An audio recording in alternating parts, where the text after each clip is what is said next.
Hello and welcome to Dropkick the Commute for June 18th, 2024.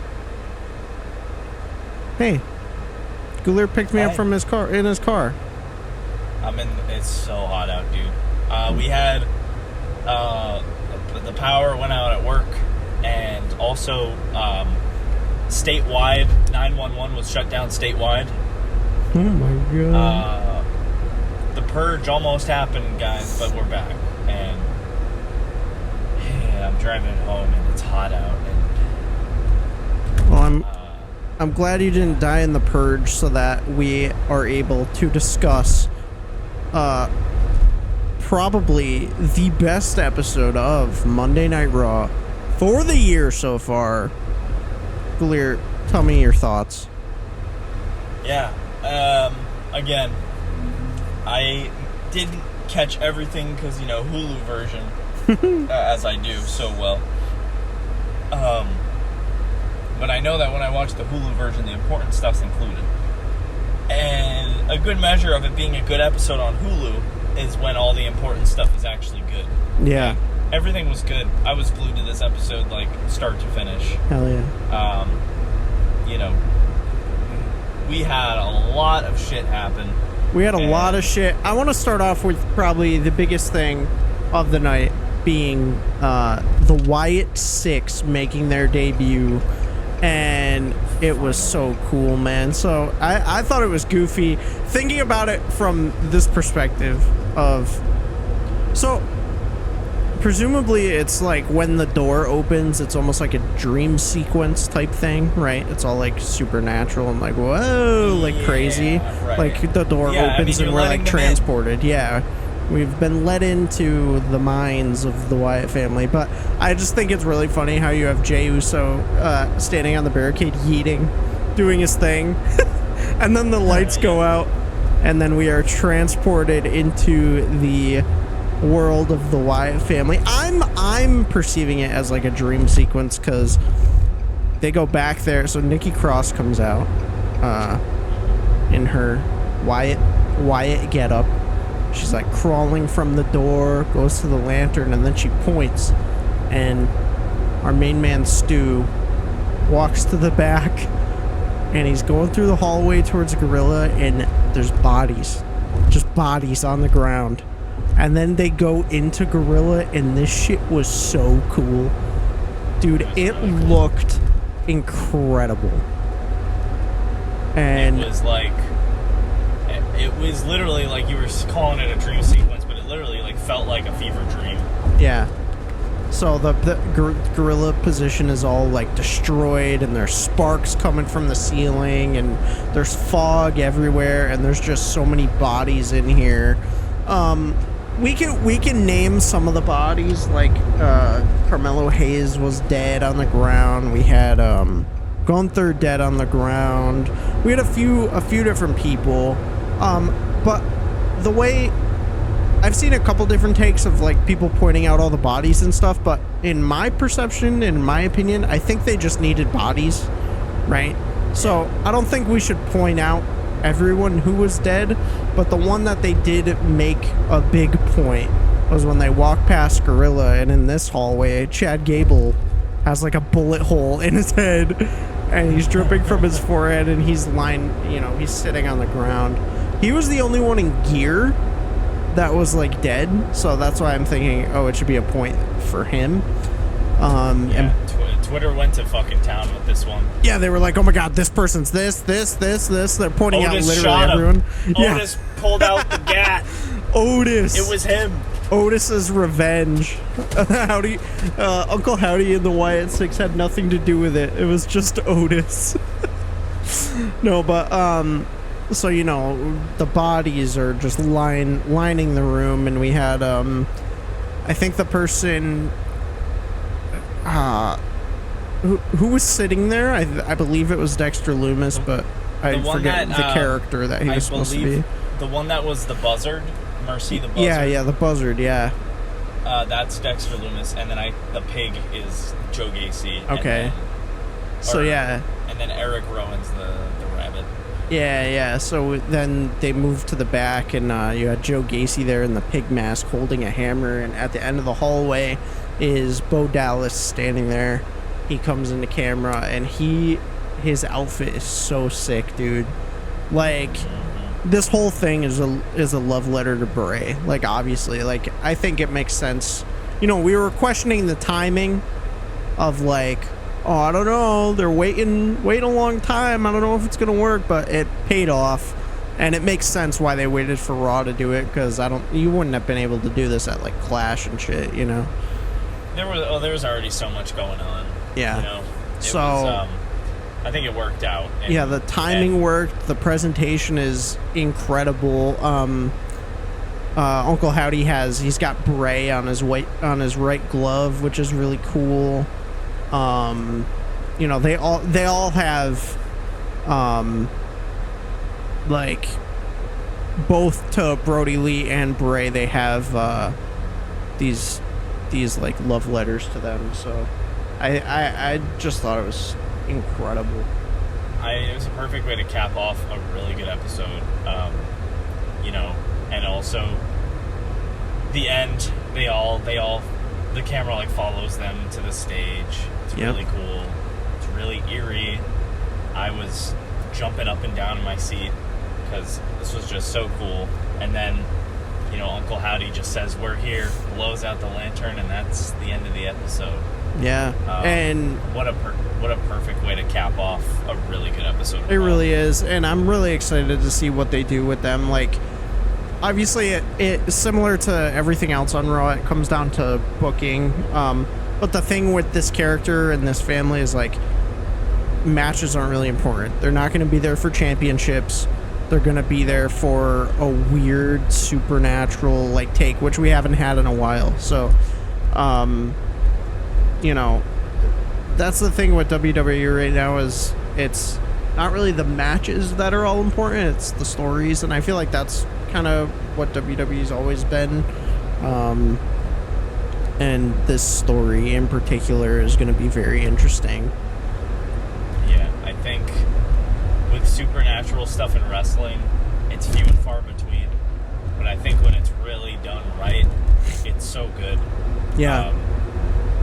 It's just so funny to think of it because it's wrestling. Yeah, right. So, like, how did we get into this realm, you know? Like, where did we start with this? Yeah.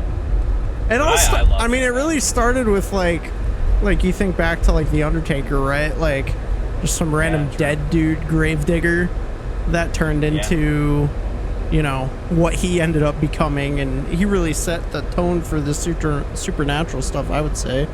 But yeah, what they're gonna do, like, it's interesting too, because leading up to this, like, all the QR codes and stuff, like, the members of the Wyatt Six are, like,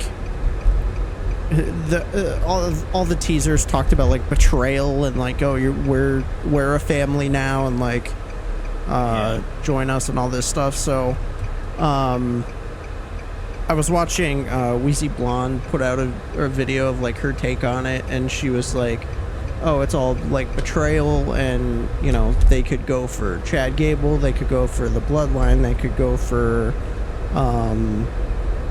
fuck, who else am I thinking of? They could go for anyone, dude. Like, yeah, I mean, there's a lot of stories right now with, like, betrayal and shit like that. So this feels like Retribution-esque in the sense of, like Retribution was a terrible stable, don't get me wrong, but, like, when I think of groups like Retribution and, like, Nexus, like, it's them against everyone else, and, like, the whole, like, we warned you and we're not gonna let up kind of thing is very very menacing, and it's, like, ever looming, you know, like, when are they gonna strike next kind of thing. And I think that's what makes this really interesting, is because, like, we don't really entirely know their motive yet, and we don't know what they're gonna do next, right? But all we know is that they've built it up for, like, 3 months now, 4 months, maybe even longer, you know, and finally here, and I think it's just been built up really well in comparison to a lot of other, angles. And again, this is like one of the ones that they've invested a lot of time in, and this is what people are curious about, and like they're drawing attention to it. They're having the commentators, reference it, and we're getting all this deep lore that, like, again, like we said, like probably the deepest lore to any character or group of characters that we've ever seen in wrestling. And yeah, it's just insane. Yeah, it was very well worth the wait. Like, all the teasers, everything leading up to it, like, it paid off for sure. Yeah, it's definitely, like, I can't wait to see what happens. And, like, obviously, like, I know they're going to be more of, like, it's going to be more segments than wrestling, but honestly, I can't wait to see them wrestle. Yeah. As a group, because that'll be fun. Yeah, I'm really excited to... I'm really happy for Bo Dallas, too, that he gets to do this, because he was... they talked about in the documentary how he was, like... He came back, and he was so excited to work with Bray, and, like, they had all these ideas, and obviously Bray, unfortunately, passed away before they could do anything with it, but he gets to do some of this now. And I imagine he's going to carry over some of those ideas and get to play them out. So it's super exciting stuff. And, just the whole vibe is going to be incredible. Yeah, I was confused when I didn't see 6 of them, and then I realized how it was spelt. Yeah. It's spelt and I didn't 6, even, like SICKS, and then SICK and then a 6 at the end. So some people, I've seen 2 different takes on it. So one is like, oh, the 6th is Bray. Like, yeah, that's what I was thinking. That, and then if they do actually do a 6th member, the only person I think I see in it is like Alexa when she comes back. But who knows? Like Alexa Bliss. Oh yeah. When she comes back, but I don't know. Yeah. Maybe they'll make that like a tease, like who's the 6th? Like they'll talk into that. Right. But we'll see. We don't know what's happening. I think honestly, a lot of the stuff is up for interpretation right now. We don't know. We still don't really know anything. Yeah. Like, what are their names? Like, are they gonna go by like those original characters like Mercy the Buzzard and like Sister Abigail? Yeah. And whatever the other 2 names are, I don't know. But or are they gonna go by like Dexter Loomis? Because again, the letters were written. Those names were public. It's not like they were. Like, we know it's Dexter Loomis, we know it's Nikki Cross, and all these people. So I don't know. Yeah, we'll see. I'm really excited for what's to come, and I think they're probably gonna jump around a lot, like between Raw and SmackDown, I imagine. Especially since they've been having the teasers on like both shows and PLEs, like. Yeah, I was gonna say, I think SmackDown could use some more interesting stuff too. Like, yeah. And you bring up a good point with like maybe have them feud with the Bloodline. That could be cool. Yeah. Have them just like torture the Bloodline. It's funny. I think of the Bloodline, and I don't think like there's any good meshing with a supernatural, gang of fucking beasts. But I want it to happen. Yeah, and Roman comes back and he's like, what the fuck is going on? Yeah, exactly. But yeah, really exciting stuff. And is there anything else you want to say on it, or shall we? Fuck the Raw after WrestleMania, bro. From now on, it's the Raw after Clash at the Castle. I'm keeping my eyes peeled every year, every 2 years. However frequently they do Clash going forward, just keep your eyes peeled. Clash at the Castle, Raw after Clash at the Castle is the show to be watching. Yeah, this was literally by the best episode of Raw. Best one I've seen. Yeah. Yeah, and so starting off from the beginning of Raw now, we cold open with Seth coming back. Dude, that was crazy. Dude, his music hits, the crowd fucking goes wild, and he comes out with, his outfit is more spectacular than ever. Dripped out. And I actually really loved this. I was like, okay, Seth is back. Where's he gonna fit in to the picture? Like, so he comes out. He's like, you know, I want to get my title back. That's why I'm here. So, you know, maybe I'll qualify for Money in the Bank.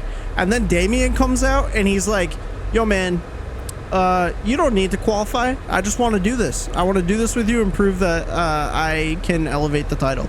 So, do you want to challenge me at Money in the Bank? And he's like, hell yeah, I do, brother. And they're like, okay. So, you know, right off the bat, they're putting Seth in the title picture. I honestly, like, right when that happened, I was like, okay, I think Damian's gonna go over again. I think Damian might beat Seth this time, so then Damian can face Gunther at SummerSlam. That's what I think is gonna happen. I think regardless of the result, like, Gunther's gonna win at SummerSlam. That's what I think.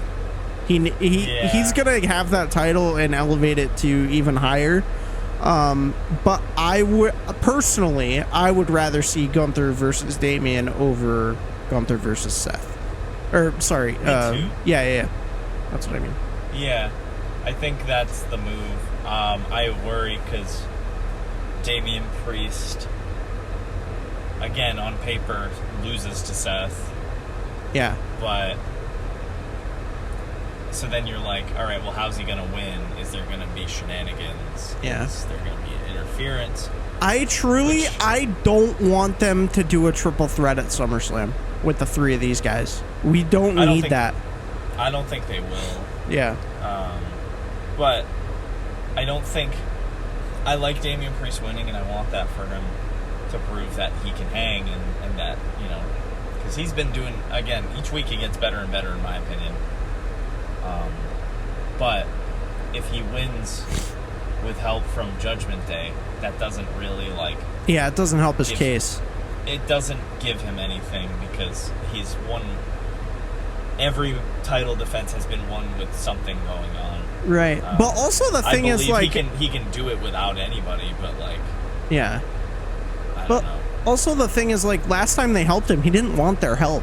You know? Like, he was saying, like, guys, like, get out of here. Like, I don't want you. Like, at Backlash, he was like, what are you guys doing here? Like... Get out of here, pretty much. And, you know, even this last one at Clash, like, CM Punk helped him. He didn't know CM Punk helped him, but CM Punk helped him. So it's like he hasn't proven himself yet. So I think this would be a good opportunity for him to do so, and then ultimately lose to Gunther at SummerSlam. You know, like, I see Gunther winning at SummerSlam regardless of who it is. Yeah, no, I do too. But it's also just tough to, like, hand Seth a loss like that when he comes back. Yeah. So that's what's got me all confused about it. I'm happy he's back. I thought he was gonna be out for longer. Like, I thought he was pretty. I thought so too. Yeah, I don't think anyone expected him to come back this soon. Yeah. So. Who's to say? But very good stuff there. Yeah, we're going to get a good match at... I know we were talking about, like, oh, Gunther's his next opponent, but now he's got one more hurdle to hop. Yeah. Yeah. So we'll see if he can hop that hurdle. I want him to. I think it would be... I would like him to. I think it'd be cool. Yeah. Pretty hype. Pretty hype. Seth is back. Yeah. After that, we had a segment from Alpha Academy. Well, actually a match. We had Chad Gable. He was talking to Adam Pearce. He's like, yo, man, give me a match. I want to get back in the Intercontinental title picture. And he's like, okay, I got you an opponent. He comes out. I thought this was funny. Maxine was using Otis as one of her crutches. So she only had one crutch. And she was using Otis as the other one. But Chad's opponent is Braun Strowman. And this was how they just insert Braun in whatever. Yeah, and it's working too. Like, Braun is like going into all these different stories, and he's just like, rah, and he comes out and he fucking, you know, rips and tears, and It's good every time. Like, they're just using Braun in these storylines, but it's working for him because, like, you know, I feel like the whole point of Braun is he's just, oh, I'm big. I'm a big, strong guy. And I can tear down whoever's in my path. And he is, but it's working for all these other storylines, which is fun. So, yeah. I loved Braun did a little callback. He's beating the shit out of Chad Gable. He goes, "You're a bully, and you know that I hate bullies." It's true. He hates bullies, and he said nobody should call him stupid. It's true. We should look back at some point if we ever are able to. We should start making a list. But like, we should go back to that Shane McMahon rivalry. I loved that. It was so dumb. It was. But the match was good. The Mania match was good. Yeah, it was very good. And, yeah, of course, Chad Gable lost. Yep. And it was his fault. It Very wasn't much. anybody else's fault. Really, like, now, there was actually no excuse this time. I don't think anybody got involved. Yeah, he tried to use... He tried to use Akira Tozawa as a human shield when Braun was doing his Strowman Express bit. And he stops in front of Tozawa, picks him up, chucks him at Chad Gable. And then he brought Chad back into the ring, did his whole thing. Dude, that slam he did to pin him, that was crazy. He tossed him around like he was nothing. Sack of meat. Yeah. So, Strowman wins.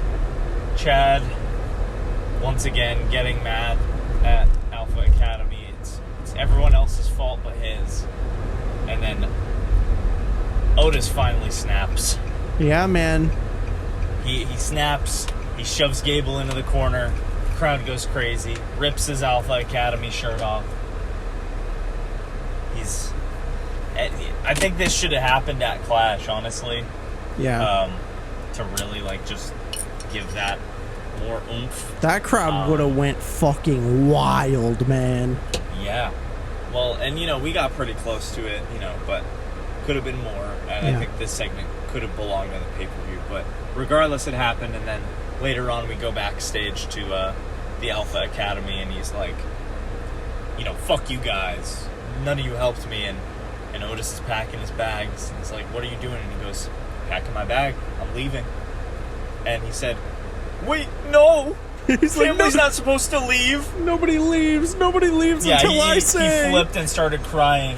Yeah. And then he got shot in the head. And then he got fucking murdered. That's true. Oh man. It's so good, man. All the Alpha Academy stuff, like you said the other day, it's a storyline that we did not care about, a faction we didn't care about, and they made us care about it, and it's so good.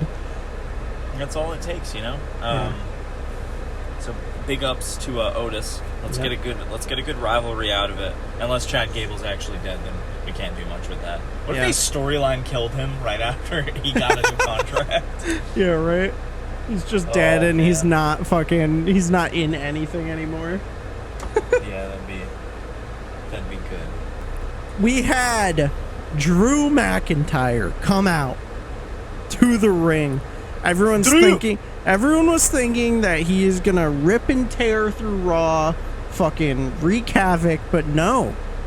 In fact, he comes to the ring and he's trying to talk and he looks like he's about to cry, and then he goes, you know what? Screw this company, screw you, I quit. And he leaves, and then they go backstage and Triple H is talking to him. He's like, no man, like, come on, let's talk about it a little bit. And he's like, no, I'm fucking done with all of this. Like, this is bullshit. He starts to walk, and Adam's chasing him. And he's like, no, man, like, let's go to my office, let's talk. And he's like, no, fuck this. And in real life, he deactivated all of his social media. Oh, shit, really? Yeah, his Twitter's deactivated, his Instagram's deactivated, all of it. It's fucking dope, dude. Like, that they're going that far with it. So he deactivated all his social media. He was like, I quit. I'm gone. I'm out of here. Holy shit. That's That's awesome. Yeah, it is. I love it. Big shout out to Drew. Really just, blurring the line. Reminds me of when MJF quit. Like, there was that whole, I don't know if you watched around this time, but, like, he no-showed, like, a meet and greet. Yeah. He no-showed a meet and greet, and then, yeah. People were like, is he going to show up to the pay-per-view? And again, we still don't really know to this day if it was, like, a shoot, no-show, or if, like, this was all part of some plan. Right. I'd like to think it is, because look how good he is now. Look how good he's doing. Yeah. But I obviously know they're just building a really fucking good thing with him and Punk. Yeah, of course. Which has me wondering, I bet you Punk's either going to come, well, he said he was going to go to SmackDown, so either on SmackDown or Raw, he's going to come out and call out Drew and maybe pull him out of his, not retirement, but, His quitting. Yeah, he'll be on SmackDown. SmackDown's in Chicago on Friday, so he will be there. And he said on the post show to Clash as well that he's going to be on SmackDown. So I imagine he's going to call out Drew. Maybe Drew will show up again on Monday instead of like immediately on Friday. But just more of build, more blurring the lines. Like, it's so good. I love everything that they're doing with it. It is really good. I'm so excited. Yeah. We had a qualifying match for Money in the Bank. It was Braun Breaker. Who else was in there? Oh, are you talking about the Braun Breaker and Sheamus match? Oh, yeah, that was not a Yeah, that was the number one contender match. Oh, number one contender match for the Intercontinental, right. Intercontinental! And the Intercontinental, Sami Zayn came out and he was all like, "Oh, I love being Intercontinental." And then Braun came out, and my immediate thought was, "Holy shit, Braun's gonna be the next to hold the Intercontinental." Yeah. And then Sheamus came out, and I was like, "Holy shit, Sheamus needs to win the Intercontinental." Yeah. So Sammy was like, "Okay, you guys figure it out." So they had a match, but then fucking Ludwig Kaiser came out and interfered. Braun was about to spear Sheamus, but Ludwig Kaiser pulls him out of the ring, and havoc starts to happen. Chaos starts to happen, and Braun's like walking out with security and a bunch of refs. And then Ludwig's going to run to like destroy Sheamus's knee, and then we got a really cool camera shot again of it was like a bird's eye view of both of them running. So Braun runs the opposite direction, and he ends up spearing Ludwig, and it was incredible. Like, it's such a cool camera shot. I just love the idea that like Braun's not on anybody's side. Yeah, he's just there to like fuck everybody up. Yeah, he's not picking sides. He just wants to get to the top. Yeah, so. And that just furthers my point that he could be next in line.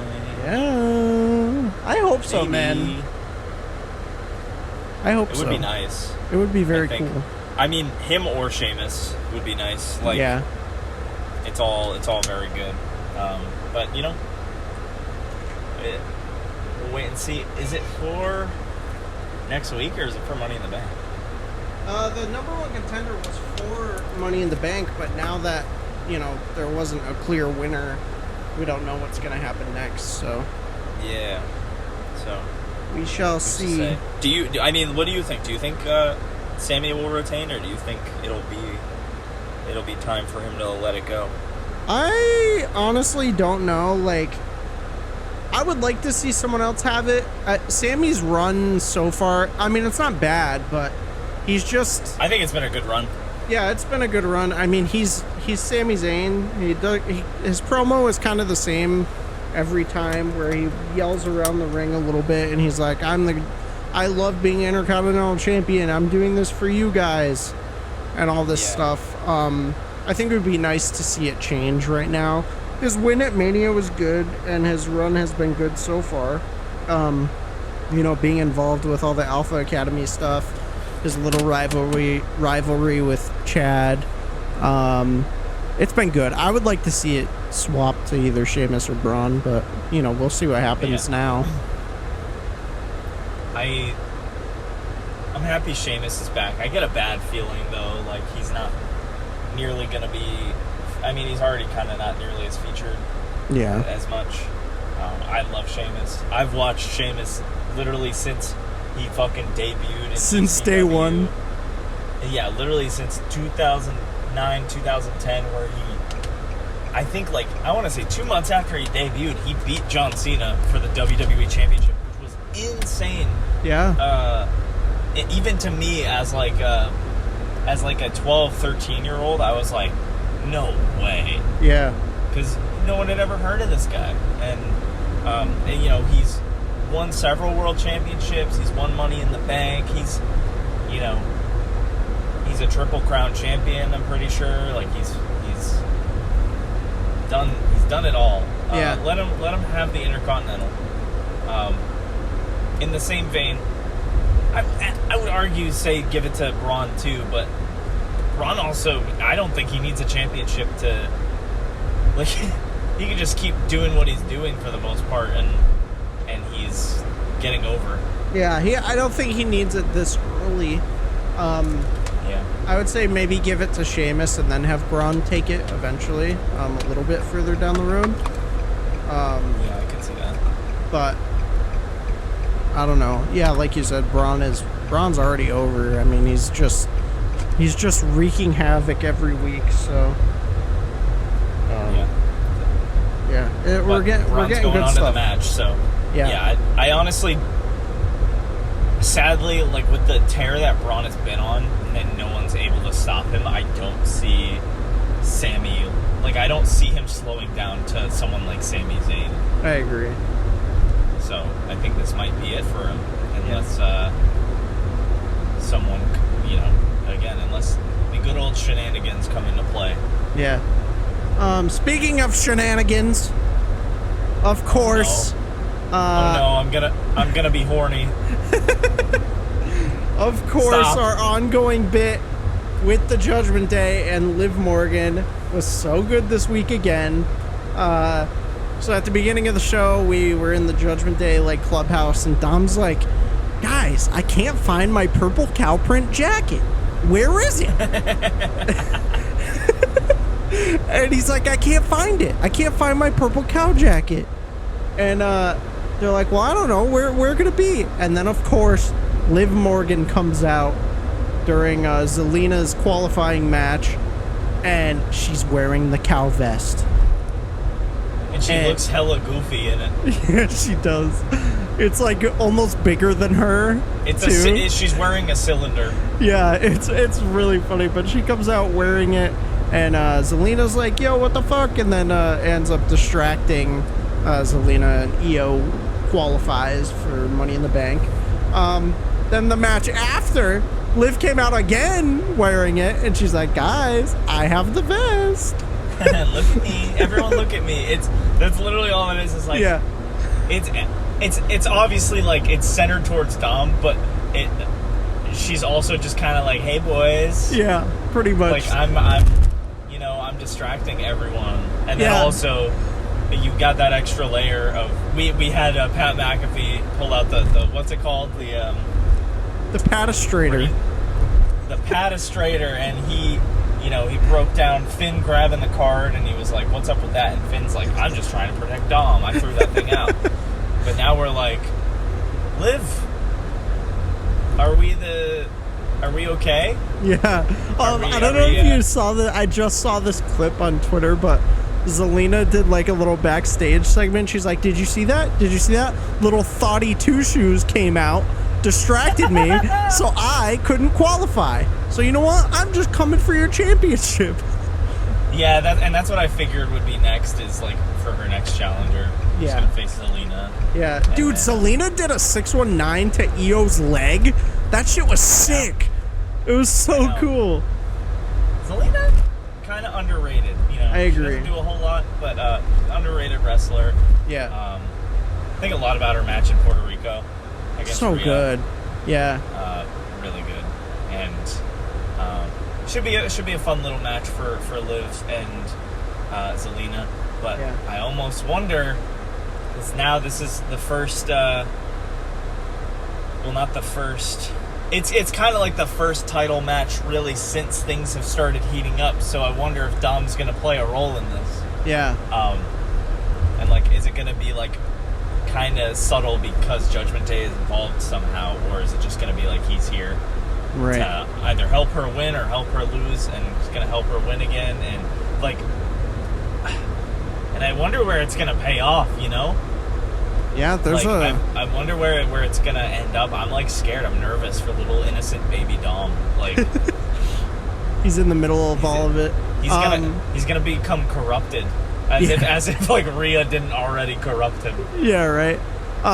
Then later on in the show, towards the end, Liv was standing in the hallway and Dom's walking down and she's like, Dom. And he turns and she's just standing against the wall and he's like, hey, give me that back. I need it. And she's like, well, you can take it off me. So he starts to like unzip it, and Damien comes down the hall and he's like, what are you doing? Yeah, He's like, I know that. I was dying laughing, dude, when Damien just shows up into view and he's like, hey, what the hell? He yells something in Spanish to Dom, and then he's like, all right, grab your shit and go to the clubhouse. So he takes it off of her, and she's like, ooh, that was hot. And he leaves, and then Damien's like, yo, back off of Dom. He doesn't want anything to do with you. And she's like, well, we'll see. And she leaves, and Damien goes, oh boy, she's loca. Just the fact that Priest is like, can you leave the poor guy alone? Yeah. And she's like, but is that what he wants? Yeah. She's like, every episode of Raw is literally Liv Morgan. She's like, don't. So good. Look at me. It's so good. Dude, they're gonna, I don't know what's gonna happen, but they're gonna canoodle. Yeah. And we're gonna know. Yeah. And Rhea's, oh no, when Rhea comes back, we're so fucked. We're so in trouble. So much stuff has happened since Mom has been gone.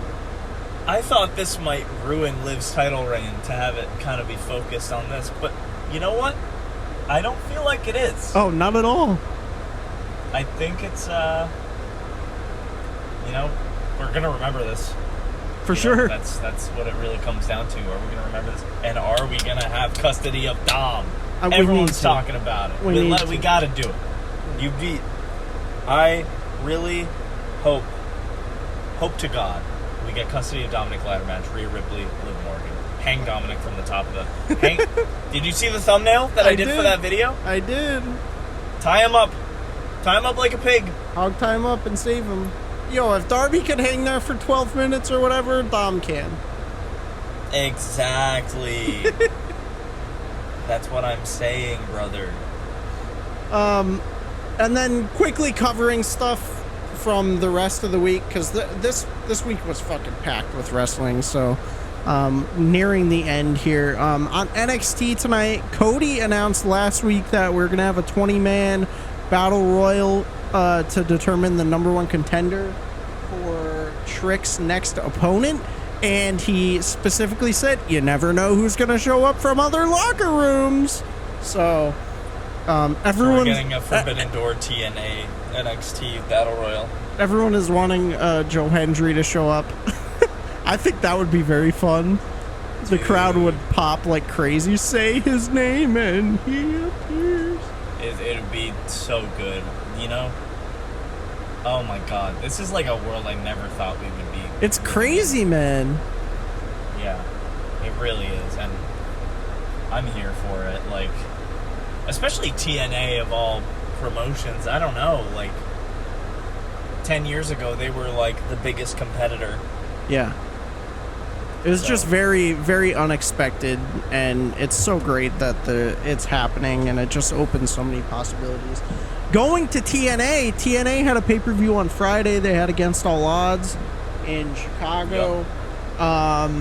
We had, of course, to no surprise, Tatum Paxley was facing Jordan Grace, and it's kind of unfortunate, and I think this has to do with her theme music, which probably is not on her, but she comes out and there was like no reaction until she literally was announced, like Tatum Paxley from NXT, and everyone's like, oh, and then they popped, which is interesting to me, because that almost is like maybe the TNA people didn't watch NXT, like maybe they didn't watch Jordan Grace at Battleground. Just the fact that she was from NXT. Yeah.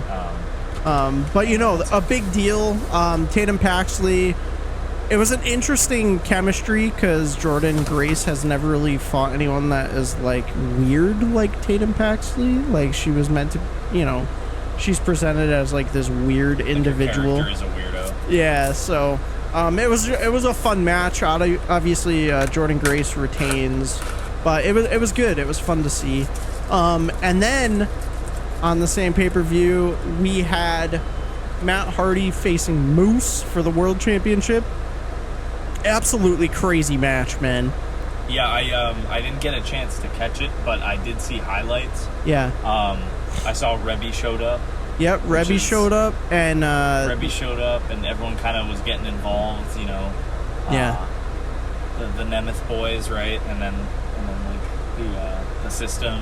Yeah, and then Rebby was in the ring, and she was beating on the other lady from the system. Not sure of her name. Alicia Edwards. Okay, Alicia Edwards. So she was like beating her up, and then she is standing next to Moose, next to a table that's in the corner, and Moose, Matt Hardy's going for like a spear. Gonna put him through the table, and Moose grabs Rebby, and he ends up spearing Rebby through the table, and they're sitting there, and ultimately Moose gets the dub. The system standing there celebrating, and we get a Jeff Hardy return to TNA, and I was dying because it is literally the same exact sequence as his AEW return. So, like when he first showed up in AEW? No, the second time when he came back. So he comes out with the chair, and he throws the chair at someone, and I want to say he threw it at Moose. Maybe it was someone else, but he threw the chair, and then he got up on the corner, did the swan. He takes off his shirt, does the swanton, and then hugs Matt Hardy. It's literally the same sequence, like move for move. I love that. It was good. I fucking Jeff Hardy back in TNA. I don't think anyone ever saw that coming. That's like, good, and like I don't know. I think too, like I feel like they'll be used a whole lot better. I hope so. In TNA than they were in AEW, because they fell off hard, and it's a shame too, because we were so close to getting the Hardy Boys versus Edge and Christian again. Yeah. And that's just not the case now, which is fine. You know, things happen. Wrestling changes. I mean, it's also partially, you know, on Jeff for right. Yeah, he had that whole incident a few. That years whole back, incident, so. But then you know he come back from rehab. He cleans himself up a little bit, but then they're still not used. You know, so it's like, well, fuck. Yeah. So kind of fumbled there, but. Hopefully we get some solid stuff from them in TNA, but allegedly neither of them are on contract. They're just doing appearance for appearance, so maybe they show up. TNA does a lot of. They just have a lot of indie wrestlers come and like do one-offs. Like I mean, TNA at this point is basically like an indie promotion in a way. Just you know, a little bigger. Yeah. But you know, it'll be cool to see more of them. I don't think it's been years. Yeah. Like so long since Jeff has been in TNA, so. Yeah, so hopefully we get some good stuff from them there. Just overall, it was a pretty decent pay-per-view. I also want to mention again, Mustafa Ali, like, they did this really good bit where on TNA on Friday, or on Thursday rather, they did like an interview with him where he was just giving like straight up politician answers, like dodging the questions and like, you know, saying random stuff. And then on the pay-per-view they showed like, so after the interview the cameras were still rolling and he goes to the locker room and he's like, guys, what the fuck was that? And he's like flipping out at his guys. And they're like, okay, you've seen the dark side of Mustafa. This is his real side. Like, this is who he really is. He's a lying politician. And then we still got a banger match. And he retained the title. But now he's like a heel president. So it was just really cool. Oh, hell yeah, dude. Yeah, so... that was going to be my question is, like, what is he, like, was he a babyface, like, when he, like, before this weekend? Yeah, so I think he was trying to be, like, a babyface, like, good politician, like, goody two-shoes politician, but now he's, like, full-on, like, bad, you know, because they're like, oh, everyone saw the dark side of him, so... Yeah, hell yeah. He's like, corrupt. Behind the curtain, Ali, so... just really good stuff there. And then lastly... Just like a real politician. Yeah, pretty much. Just like a real politician. Lastly, quickly covering Collision, we had the Father's Day special of Collision. Oh, yeah, Christian. Christian Cage had a Father's Day celebration, and this bit was gold. So good. So they come out to the ring, and Killswitch is standing there with Nick Wayne and Mother Wayne, and they're standing there. Killswitch. So Nick Wayne hands him a card, and he's like, "Oh, what's this? A Father's Day card? Like, this is incredible. Thank you so much." And he opens it, and it's like written in crayon, and it says like, "Dear Dad, I love you so much. You're the greatest TNT champion there ever was and ever will be, and I hope to be even a fraction of what you are in the future." And he's like, "This is so thoughtful. I absolutely love this. You're such a good son." And he said, "Honestly, the best thing to ever happen to you was your father dying, because now you're in my care." It was so oh my god, good, dude. And Nick's like nodding, and he's like, "Yeah, you're right." And they like hug, and then it gets even better, dude. So he walks up to the thing that's covered in the ring, and he's like, "Oh, Killswitch, is this for me? Can I uncover it?" And Killswitch nods, and he takes off the cover, and it's like a painting of Christian, and he's like, wow, is that me?" And he's like, "Yeah." And he's like, "Wow, he's handsome." And then he looks at him and goes, "It's okay." And he's like, "You know, Killswitch, why can't you be like Nick? He's such a good son." And Killswitch gets all mad, and he's about to storm out of the ring, and he goes, wait. I know it's unprecedented for fathers to give gifts on Father's Day, but here's what I'm gonna do, because I'm such a good dad.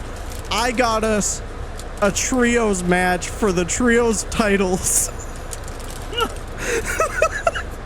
Holy shit. Yeah, so they're gonna do that, but this whole bit was so good, dude. It was so good. I feel like the patriarchy was around, the whole dad thing was around last year, right? For Father's Day? Yeah, it was. I can't remember if they did a Father's Day segment. No, because I think the patriarchy was still kind of new, but they did touch on, like, because it was also the 1-year anniversary of Collision, so right. They did the whole thing where it was like, oh, he became TNT champion 1 year ago, but actually it was the match that Killswitch won, and then he picked up the title and like celebrated like he won. So yeah, okay, so this was pre Nick Wayne and Mother Wayne. Yeah. So that was that was the whole thing there, and they were just talking about the TNT Championship like for a lot of it, and it was just it was gold, man. So good. He is on the run of his career, like truly, and like it's obviously died down a bit since he lost the championship. Yeah, but he's still on the run of his life, dude. Yeah, this is the best work of his career, honestly. Like, it really is. This is some of the best stuff that we've seen from him, and he has like a really good character now, and because I feel like for years it was just like, oh, he's, he was with Edge, but Yeah. now it's like, dude, he is his own character, and he is just doing some incredible stuff week to week. Dude, I'm glad we moved on from the whole peeps bullshit.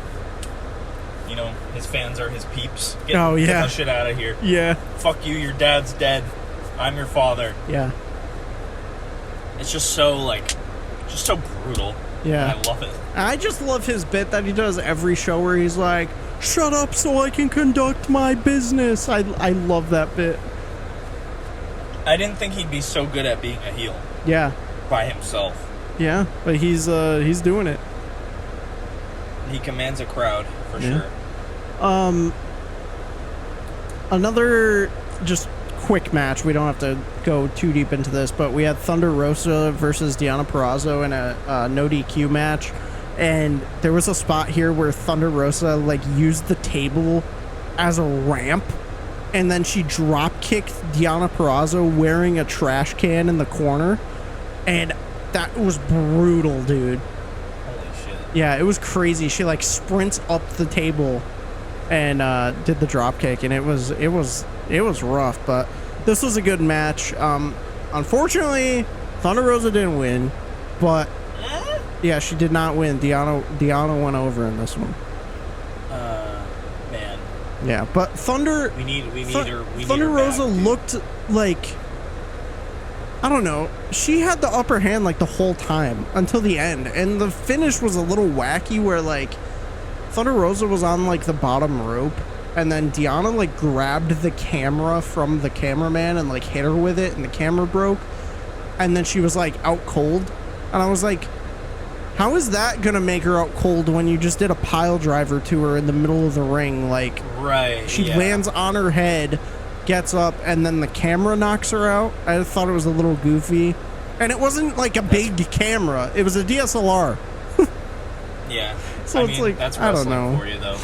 Not everything needs to make sense. Yeah, it doesn't. Not everything will make sense. Yeah, it doesn't have to make sense, but it was just, I don't know, it was a little goofy, and I really wanted Thunder Rosa to win because she looked way stronger in the match than Deonna. Not that Deonna looked weak. Not that Deonna looked weak at all. No.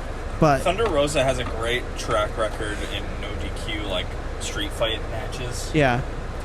She had a really good one with Britt Baker in 2021, where it was they had their lights out match. I think it was I want to say it was PWI's top match of the year or something like that. That's or cool. One of the top matches.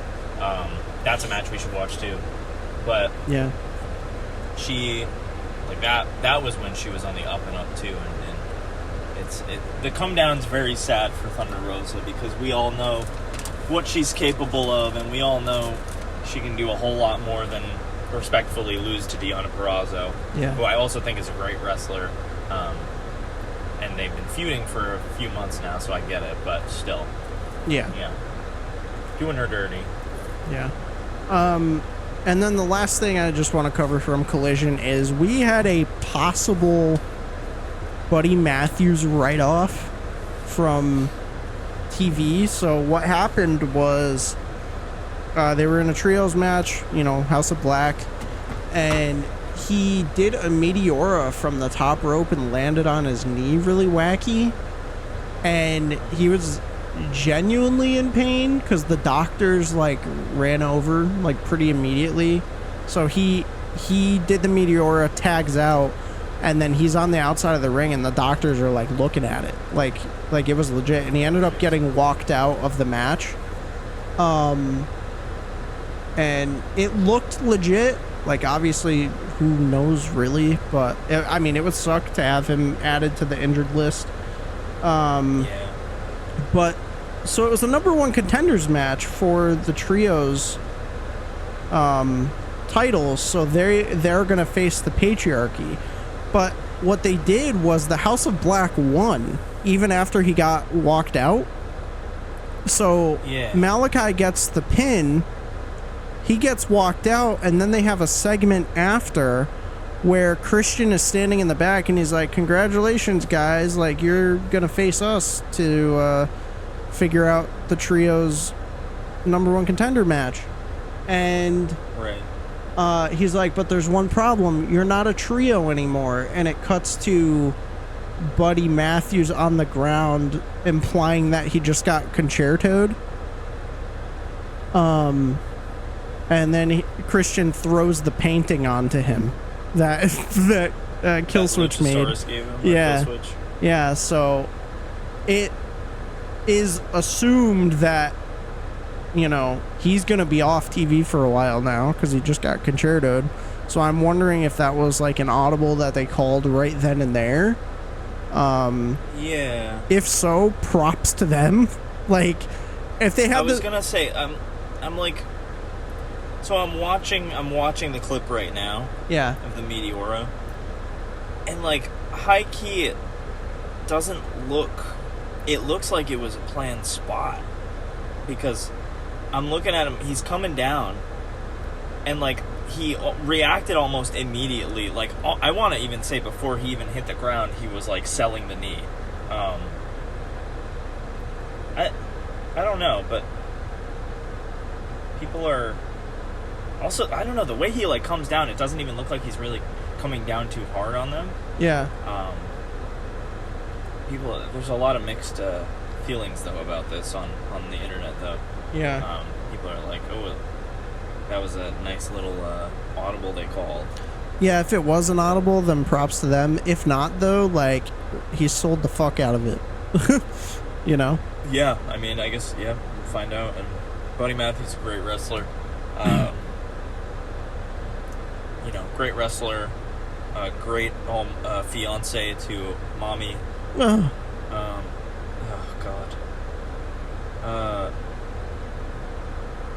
Yeah, we'll see what happens.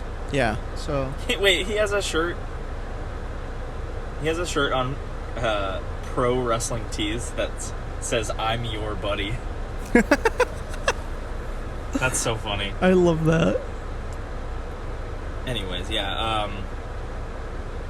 we'll find out and then see where that story goes. If I don't know if they get a replacement. I would say it would be the perfect time to throw Edge in there, but he's also injured. Yeah, he's very injured right now, So can't really get him there. And then one more thing, final thing for this. You keep saying one more thing. I said one more thing. Not that I'm not okay. Collision. Not that I'm not okay with it. I know. I'm just bitter because I didn't get a chance to watch Collision. Last thing for this long ass episode, Dynamite of last week, Ospreay versus Rey Fenix. It was obviously a very good match, high flying, fast paced, fucking crazy. But we had Swerve in the crowd watching the match. Yeah, that was a cool little. Yeah, and Ospreay he stands up on the top rope and he stares at Swerve and looks at him and goes, "My house." And then he swerve stomped Rey and then did the hidden blade and won. And then they had a whole stare down and little promo where Ospreay like takes the title and Swerve goes, if you were anyone else, you'd be dead right now. Like, yeah, it was so good. Yeah. I flip-flop between whether or not I like Swerve's promoing. I hated his promo at the beginning of the show, but Yep. I loved his shit with Ospreay at the end. Yeah. Just because he was like, you can't carry the weight of both these titles, and then he just takes it from him. Yeah. And then that whole, like you said, the whole bit he said. Also, the camera work while they were staring at each other from across the ring kind of thing, like, or from when he was on the top rope. Yeah. Like, the camera work was really good. Yeah. Yeah, definitely, like, building up a lot of drama, which I love. Because now I'm starting to feel like it means something a little more. Yeah, I agree. just a little bit more. And then two, we had the Bucks threw that offer to him for blood and guts. Yep. I don't even know when that's going to be, but That's like mid-July, I think, or late July. okay, so it's coming up soon. Yeah. But yeah, I still want to see the match. I've from the beginning wanted to see the match with him and Ospreay. It's just now they're finally starting to, actually make it feel like it's gonna be a match. Yeah, we have a few more weeks of build till Forbidden Door, so yeah, we'll see. I'm excited. We shall see what happens. Overall, a packed week of wrestling, a incredible episode of Raw, and a good episode of the podcast, Galeer. Dude, I'll say, we back-to-back days. Also, probably, 100% by the time this episode airs, we'll have had the return of Galeer Championship Wrestling. Yes! GCW, the premiere. I'm going to sound like I'm promoting it now because we're recording this a day before it happens, but it's probably not going to come out until the day after. GCW, the premiere, is going to go stupid. We're so fucking back. I called an audible. You were there. I was like, I'm going to wait. And then I was like, fuck it. I'm not going to wait. We're going to do it this week. Hell yes. We're coming back. Go to twitch.tv/MrGaleer or Galeer Championship Wrestling on YouTube to catch the highlights because they will likely be up there soon after the show. Yes. Also, I want to give a shout out. I don't know if you caught this while we're recording, but we got a little donation from our buddy Chef. Did we? Yeah. And I read it too. I went, and it's the Broken AC Fund, which I very much appreciate. Oh my God. Money for the car AC Fund. Much appreciated. The money is going back into the podcast, not my car. But the thought counts. And you guys can support us too if you want on Coffee. Hell yeah. Chef, thank you so much for that. Very epic. I felt like we could shout him out. Oh, absolutely. Yeah, I think we will shout out, whoever goes on here. Yeah, Chef, thank you so much for that. And yeah, if you guys also want to tip to the coffee, we have a link down in the description to do so. It's just a little bit of support for us. So. That's right. Keep doing what we're doing. You don't have to give us money. It's just a little support. Yeah. So, thank you guys so much for another incredible episode, and thank you for all the subs, likes, comments, all that jazz. And we will be having a special guest on the next episode. So that's also pretty exciting. So usually for guest episodes we will have video, so it'll be a fun little video episode. And it'll be a good time. We're going to talk more about this week's shows. So we'll talk about NXT and Dynamite and SmackDown. And yeah, we will go from here. More builds to more PLEs. It's true. Wrestling doesn't stop. There's so much of it. It goes on and on and on. Just like me. On and on and on. Thanks, Galeer. You're welcome.